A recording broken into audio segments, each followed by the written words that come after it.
Olá, boa noite. Estamos aqui novamente com uma nova série, a série Human Anatomy, hoje no episódio 3. E nesse episódio nós vamos conversar um pouco sobre a anatomia aplicada da circulação coronariana. Como nós temos colegas e futuros colegas de vários períodos diferentes, a gente sempre que a gente for abordar um tema um pouco mais específico, a gente vai também colocar uma base inicial para que todos possam acompanhar de forma adequada. Meu nome é José Cavazuela Zoli, sou professor do Departamento de Morfologia da Universidade Federal Fluminense. Esse é o nosso roteiro de hoje. Bom, todos os senhores sabem que o coração está localizado nessa região denominada mediastino médio, né, entre as duas pleuras pulmonares, entre as duas cavidades pleurais, e a orientação, quando a gente traça um segmento de reta que passa pela base até o ápice, né, o coração tem um formato que alguns chamam de cone, outros chamam de uma elipsoide de revolução, que é quando você pega uma elipse e roda a elipse espacialmente 360 graus, formando uma figura tridimensional, mas independente do que se diga, né, o coração ele tem uma base, que é por onde penetram os grandes vasos da base, e um ápice. E se nós traçarmos um segmento de reta que passe pelo ponto médio dessa base e passe pelo ápice, a orientação será de superior para inferior, de posterior para anterior e da direita para a esquerda, o que equivale a dizer que o ápice está voltado inferiormente, anteriormente e para a esquerda. Isso fica claro nesse diapositivo aqui, né, onde vemos aqui a base os grandes vasos da base aqui, o ápice aqui, voltado para a esquerda, para baixo e para frente, e aqui nesse corte transversal, mais uma vez fica claro que o ápice ele está realmente voltado para a esquerda, anteriormente e inferiormente.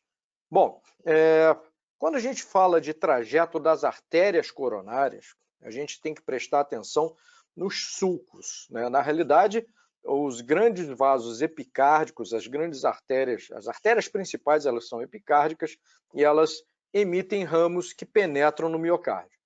E justamente essas artérias elas caminham pelos sulcos do coração, que a gente estuda bastante quando a gente estuda a anatomia externa do coração. Então, basicamente, nós temos dois sulcos ou dois conjuntos de sulcos que são perpendiculares entre si. O sulco coronário, vemos um pedaço dele aqui, tá? Ele é disposto de tal forma que de um lado nós temos os átrios, de outro lado nós temos os ventrículos.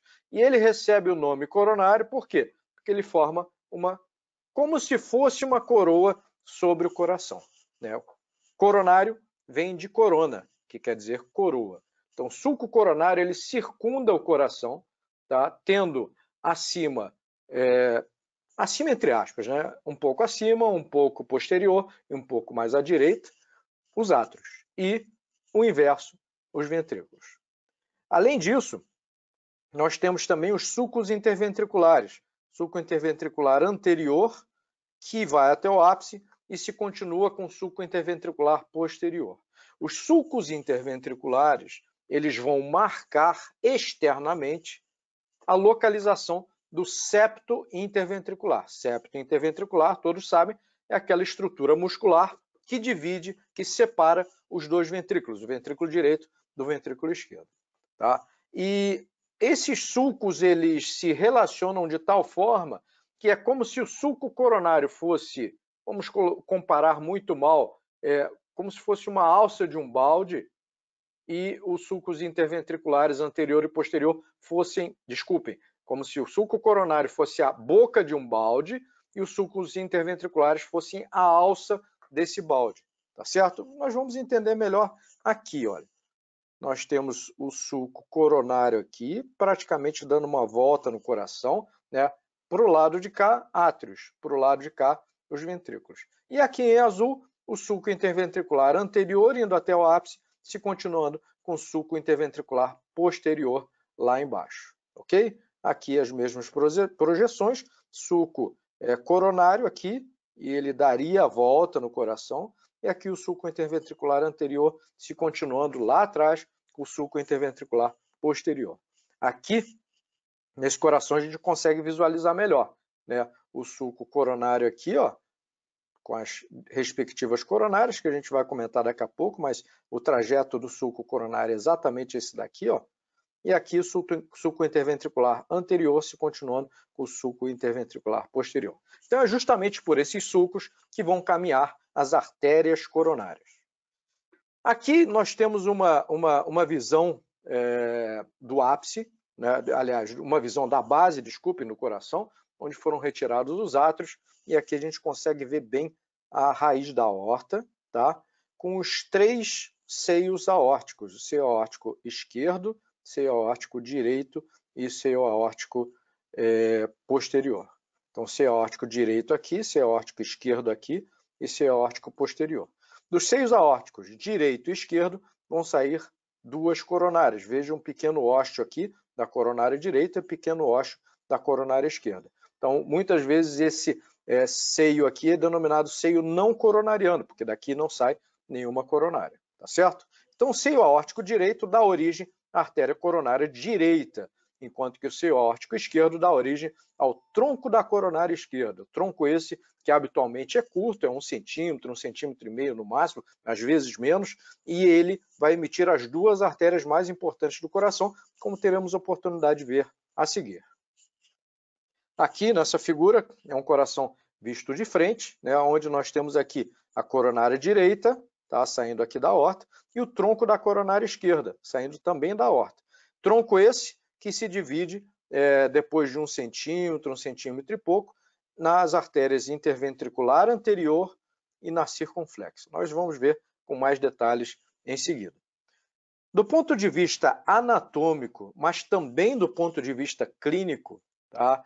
De todas as artérias do coração, e veremos vários ramos, 3 dessas artérias são principais, são as mais importantes. Eu colocaria em primeiro lugar a interventricular anterior, tá? Interventricular anterior, que vai caminhar pelo sulco interventricular anterior. Os cardiologistas têm a mania de apelidá-la de artéria descendente anterior, que é uma nomenclatura que não está na nómina anatômica. A nómina anatômica é interventricular anterior, mas os cardiologistas chamam de descendente anterior e a gente acaba apelidando de DA.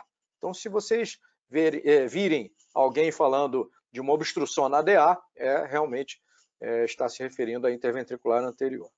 A segunda, mais importante, é a artéria circunflexa. A artéria circunflexa, que a gente apelida de CX, né, ela vai percorrer o sulco coronariano do lado esquerdo em direção posterior também. Então, ela dá a volta aqui, depois a gente vai ter uma outra visão e a gente vai conseguir ver melhor. E a terceira seria a coronária direita, que vai percorrer o sulco coronariano, só que do lado direito também. Então, essas 3 são as 3 artérias principais do coração. Interventricular anterior, circunflexa e coronária direita, que a gente apelida de CD.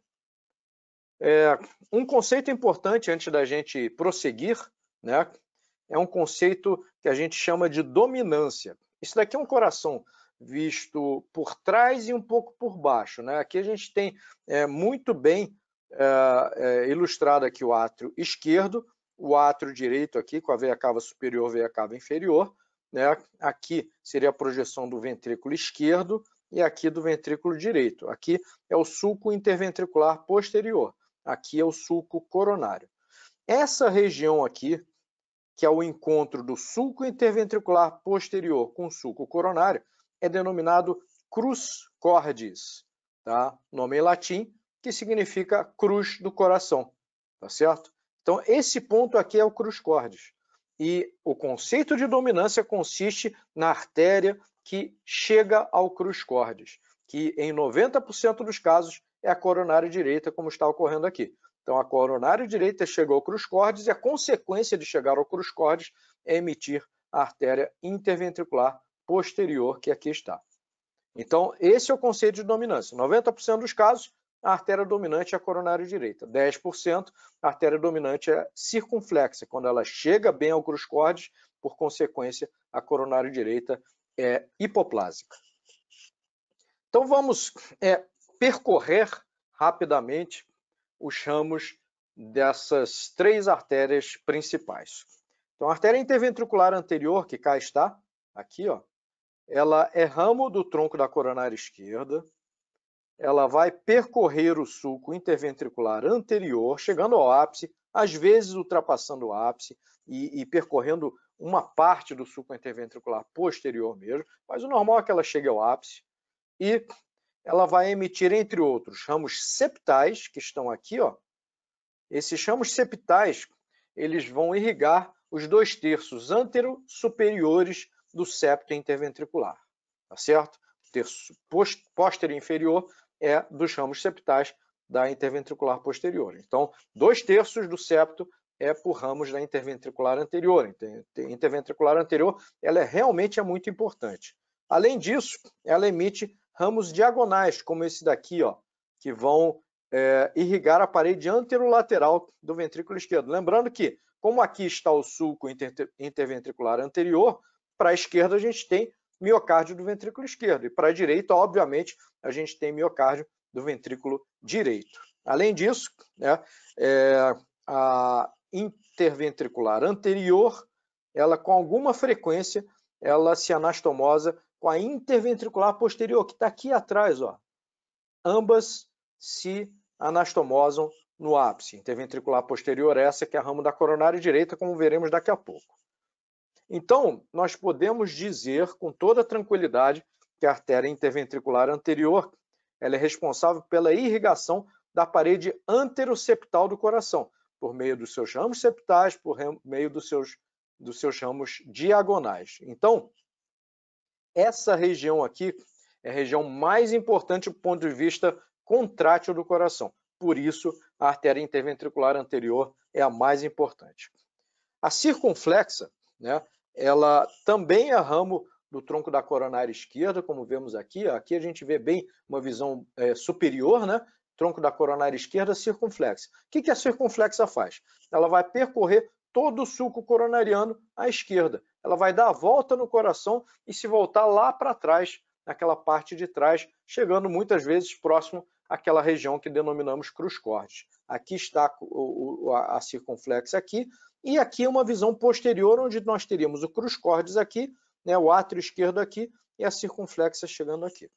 Então, a circunflexa, ela vai, obviamente, como ela está percorrendo o sulco coronariano, acima de si ela tem o átrio esquerdo, né, e abaixo de si ela vai ter o ventrículo esquerdo. Então, ela vai emitir ramos atriais, sem dúvida alguma, vai emitir vários ramos ventriculares, e dos quais o que mereceria destaque seria a artéria marginal esquerda. A artéria marginal esquerda, ela é emitida nessa região que denominamos de margem esquerda do coração. Quando nós olhamos o coração de frente, é o ponto onde dali para trás a gente não consegue ver mais, só se rodar o coração. Então seria mais ou menos nessa região aqui, ó.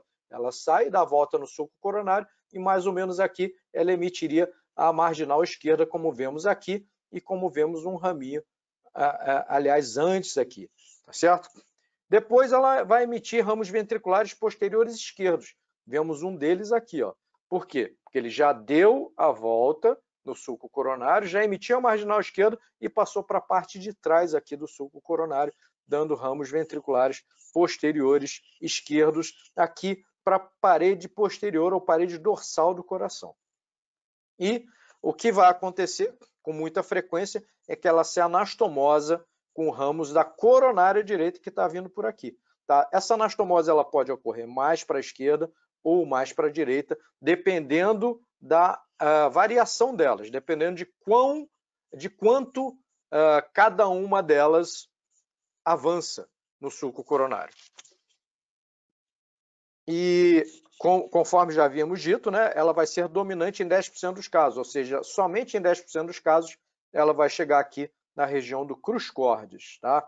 Em 90% já vimos que é a coronária direita. Então, o terceiro ramo, artéria coronária. Ah, sim, aqui é apenas uma outra visão da circunflexa, né? Circunflexa saindo aqui do tronco da coronária esquerda, dando a voltinha lá para trás aqui, ó, e aqui temos o ramo marginal esquerdo, bem visível aqui. E lá para trás ela acaba dando ramos ventriculares posteriores esquerdos. Então, a gente pode tranquilamente resumir digamos assim, a atuação da artéria circunflexa como uma artéria responsável pela parede lateral do coração. Quando a gente fala lateral, lateral esquerda, obviamente, tá? E, eventualmente, parede dorsal, se for uma artéria circunflexa de expressão anatômica importante. E, eventualmente, parede inferior nos 10% das situações em que ela é dominante. Aqui nós temos, então, a terceira artéria, que é a artéria coronária direita. Tá? A coronária direita ela vai percorrer o sulco coronariano, aqui à direita, como vemos, né? Ela vai também da mesma forma, sulco coronariano. Então, acima de si, átrio direito. Abaixo de si, ventrículo direito. Então, ela vai emitir ramos atriais, muito justo, né? Vai emitir uma artéria que a gente chama de artéria do cone arterial, é a artéria que vai irrigar a região que chamamos de cone arterial ou infundíbulo. É o trato de saída do ventrículo direito que está aqui. Tá? Aqui nós temos a artéria pulmonar, tá certo? O início da artéria pulmonar. Na realidade, ainda não a artéria pulmonar, aqui ainda é parte do cone arterial mesmo, tá certo?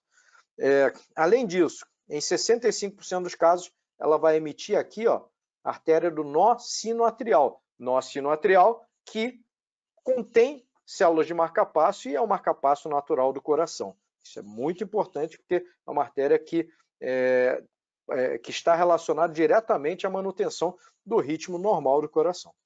Ela vai emitir ainda a artéria marginal direita, que até pelo fato do ventrículo direito normalmente ter uma massa muscular menor, é uma artéria um pouco menos expressiva do que a marginal esquerda.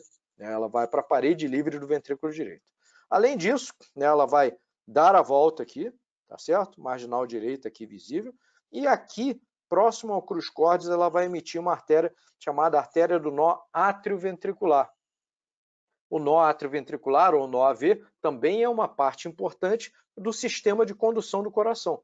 É uma parte que faz a interface entre condução atrial e condução ventricular.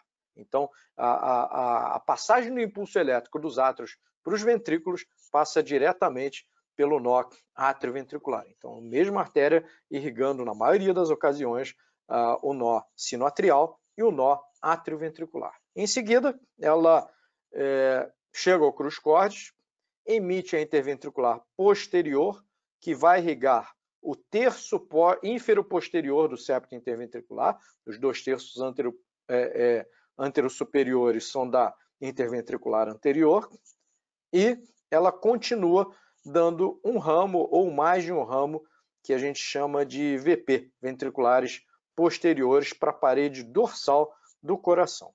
E, obviamente, nesse ponto aqui, ela pode se anastomosar com ramos da circunflexa, próximo aí à região do crus cordis. Como eu já disse, pode ser que a CD avance um pouquinho mais para a esquerda, pode ser que a circunflexa avance um pouquinho mais para a direita. Geralmente essa anastomose vai ocorrer em torno dessa área aqui, entre o crus cordis e a margem esquerda do coração.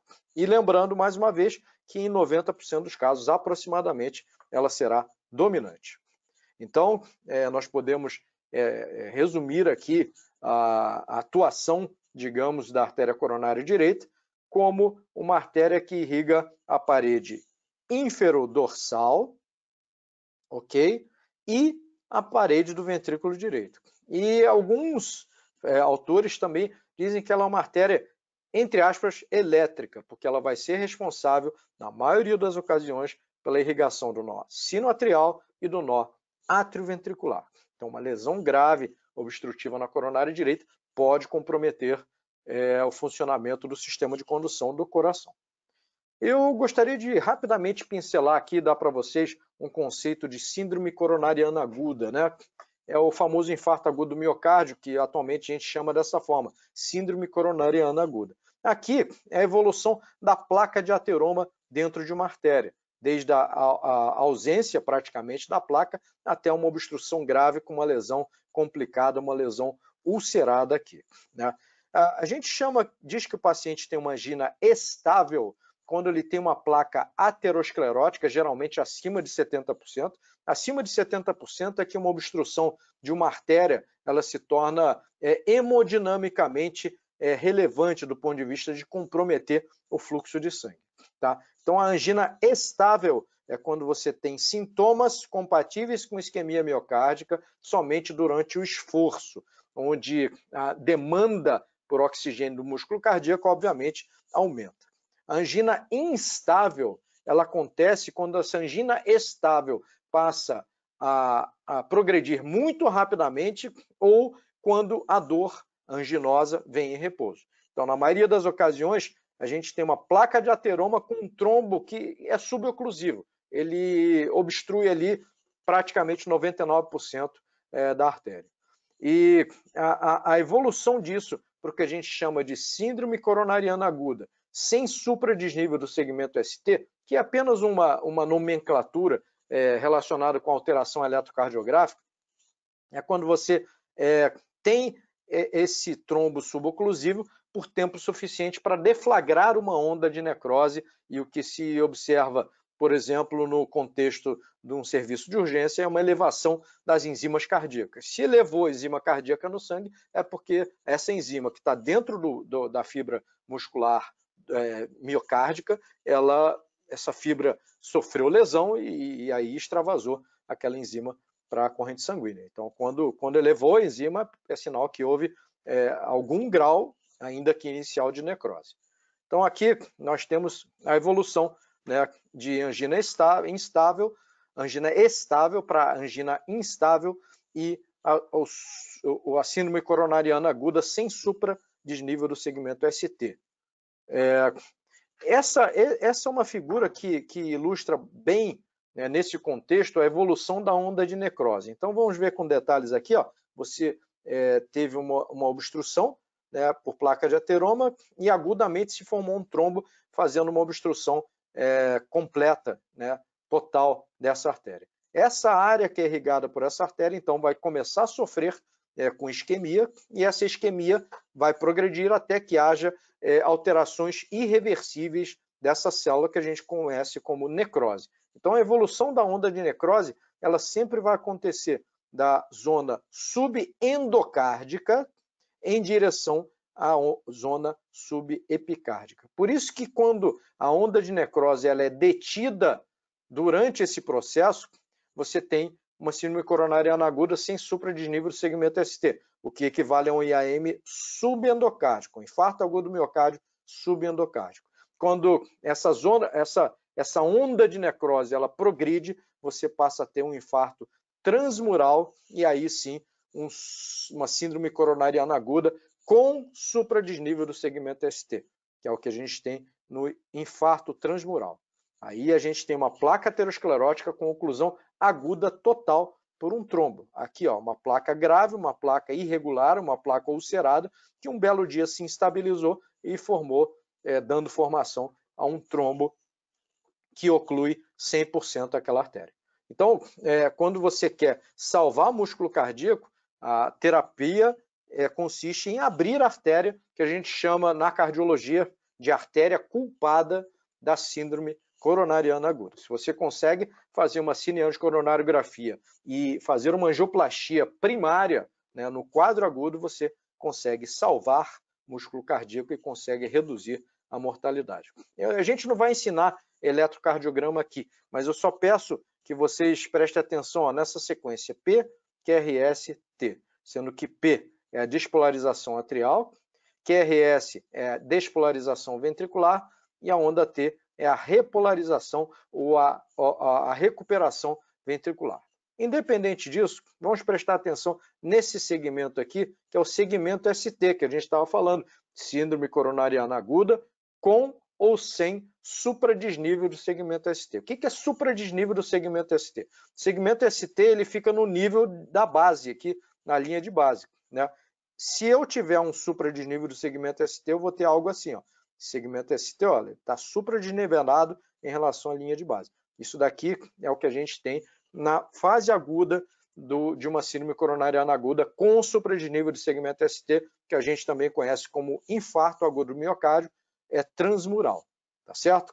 Então, tem uma questão muito importante aqui relacionada com a síndrome coronariana aguda, com supra, que é o seguinte: o supradesnível do segmento ST, ele localiza a área de infarto, ou seja, você vai ter o supradesnível naquela localização eletrocardiográfica que é compatível com a área que está infartando, com a área de miocárdio, com a área de músculo cardíaco que está infartando.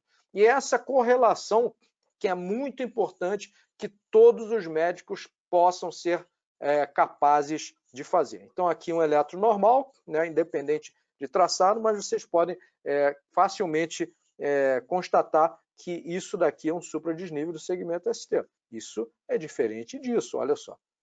Ok? Mesmo que vocês não entendam nada de eletrocardiograma. Isso daqui está definitivamente alterado.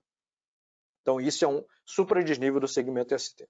Então, do ponto de vista anatômico, né, 3 artérias principais: artéria interventricular anterior, circunflexa e coronária direita. Não se esqueçam disso. Interventricular anterior vai irrigar parede anterior ou parede anteroseptal. Então, uma oclusão aguda nessa artéria vai provocar um infarto de parede anterior ou parede anteroseptal. A artéria circunflexa, ela irriga a parede lateral. Então, obviamente, uma oclusão arterial aguda na circunflexa vai provocar um infarto lateral. E, finalmente, coronária direita irriga a parede inferior, parede dorsal e parede do ventrículo direito. Então, dependendo do nível em que ocorrer a oclusão arterial aguda da coronária direita, nós poderemos ter um infarto inferior, um infarto dorsal, um inferodorsal mais ventrículo direito. Ok? Então, voltando novamente aqui para o eletrocardiograma, né?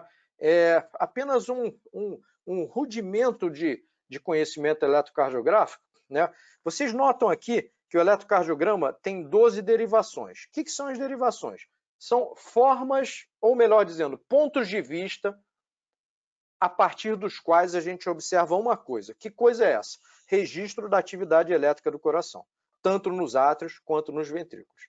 Então, o fato de ter 12 derivações significa que a gente está olhando o mesmo fenômeno elétrico de 12 posições diferentes. É como se um estivesse olhando pela frente, outro está olhando por um lado, outro por outro, outro está olhando lá de trás. E a gente reúne todos esses olhares, entre aspas, num eletrocardiograma que qualquer pessoa faz aí numa consulta de rotina, num consultório, numa clínica ou num serviço de urgência, numa unidade de terapia intensiva geral coronariana. Então, essas 12 derivações, elas representam 12 posições por meio das quais a gente observa exatamente o mesmo fenômeno. Isso daqui é a mesma coisa que isso, que isso, que isso, que isso, que isso e assim por diante. Ok? Então, essas 12 derivações, elas são 6 derivações no plano frontal, aqui, e 6 derivações no plano horizontal aqui. Vamos entender melhor aqui, olhando essa figura aqui.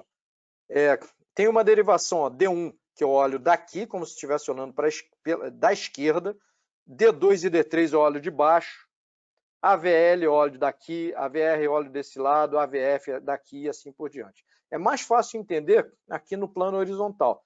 De V1 a V6, eu tenho aqui um corte transverso, acho que todos compreendem isso, externo na frente e vértebra torácica atrás, e a gente tem V1, V2, V3, V4, V5, V6, olhando o mesmo fenômeno elétrico de 6 posições diferentes aqui no plano horizontal e 6 posições diferentes, é sempre a ponta da seta, aqui no plano frontal, ok? Então, são essas as 12 derivações convencionais. D1, D2, D3 aqui de baixo, AVR aqui, AVL aqui, AVR também olhando de baixo. V1 a V6 no plano horizontal, ok? Então, a gente vai dar apenas alguns exemplos, óbvio que aqui o objetivo não é ensinar eletrocardiografia, vocês vão aprender isso oportunamente, mas apenas alguns exemplos, né, de como a gente pode reunir diferentes derivações e apreciar ou observar um processo, por exemplo, como uma síndrome coronariana aguda com supradesnível do segmento ST em uma determinada região. Então vamos lá. D2, D3 e AVF observam parede inferior. D2, D3, AVF. Ó, as três pontas das setinhas aqui estão convergindo para a parede inferior. Então, se a gente quer ver o infarto, ou melhor dizendo, se a gente tem o supradesnível do segmento ST em D2, D3 e AVF, a gente tem um infarto de parede inferior.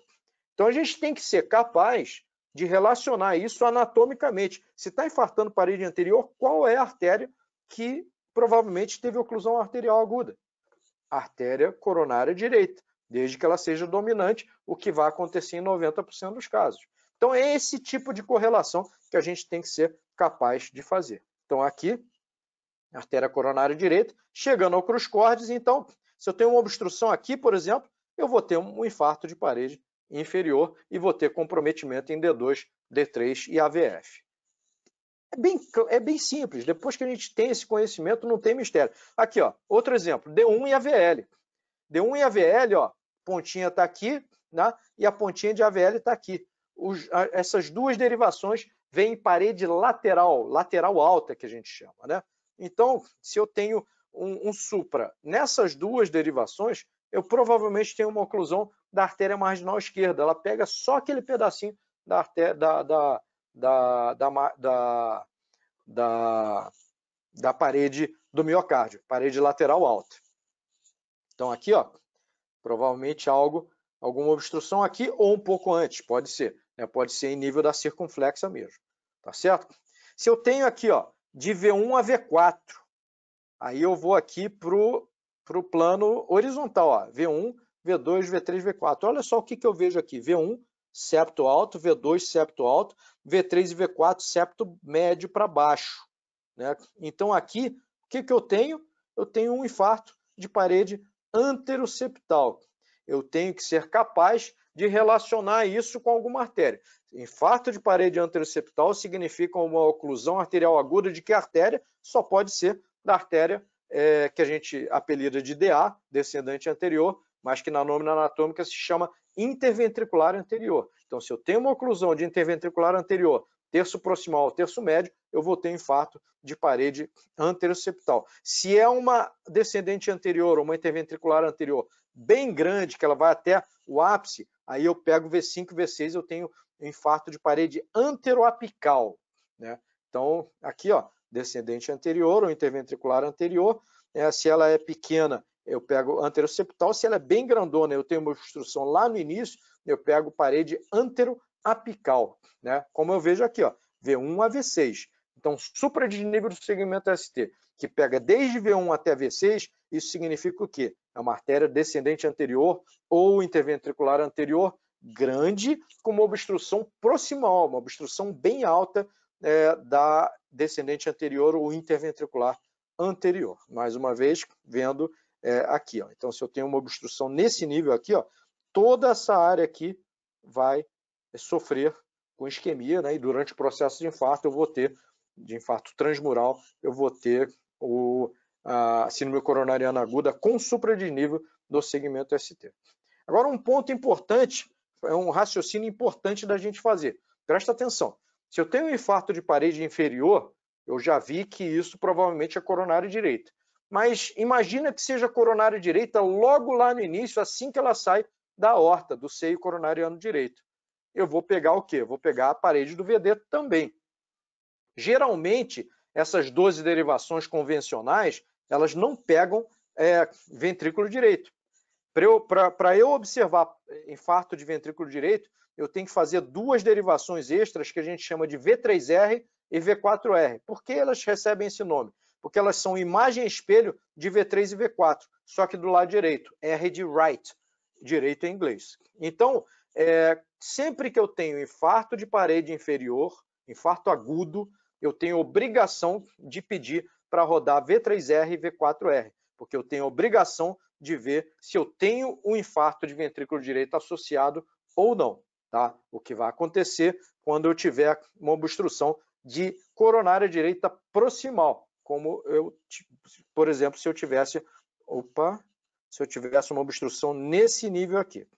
Agora, vai que essa coronária direita, ela não só é dominante, como ela tem vários ramos ventriculares posteriores, né? Ela é uma coronária direita expressiva do ponto de vista anatômico. Eu também tenho a obrigação de checar outras duas derivações que habitualmente não são feitas, que são V7 e V8.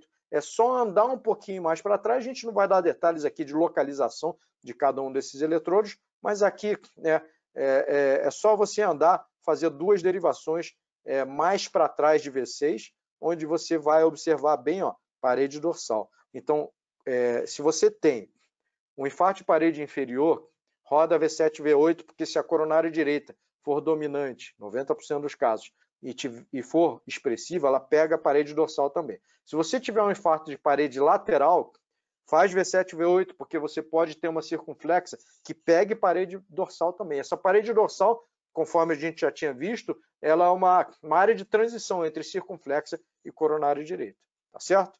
Então, pessoal, é muito importante aí a gente ser capaz né, de fazer essa correlação. Ou você tem uma coronária direita dominante grande, nesse caso, ou uma circunflexa dominante com obstrução distal, ok?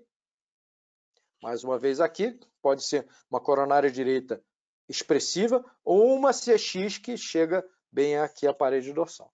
Então, concluindo aqui a nossa conversa de hoje, né, para a gente ficar dentro do tempo, vejam que apenas com essa pincelada rápida a gente pode tranquilamente chegar à conclusão que o conhecimento dessa anatomia coronariana é muito, muito importante para se estabelecer essa correlação entre a anatomia coronariana, entre a região irrigada ou a região que está sofrendo infarto agudo e a alteração eletrocardiográfica. Então, vocês, como médicos, como clínicos, que estão dando plantão numa urgência, numa UTI, vocês têm que ser capazes de olhar um eletro, aí fazendo o caminho ao inverso aqui, olhar um eletro, verem a alteração e imaginarem que região é aquela que está infartando, por exemplo, e qual é a artéria culpada do infarto. Porque em função da alteração eletrocardiográfica, você já tem que, preferencialmente, ser capaz de antever o que vai ser encontrado na cineangiocoronariografia, que deverá ser feita de urgência, ok? Então, esse raciocínio clínico certamente é fundamental para a tomada das melhores decisões clínicas. Agradeço pela atenção de todos, muito obrigado, estaremos à disposição ao final da sessão para dúvidas e perguntas. Boa noite a todos.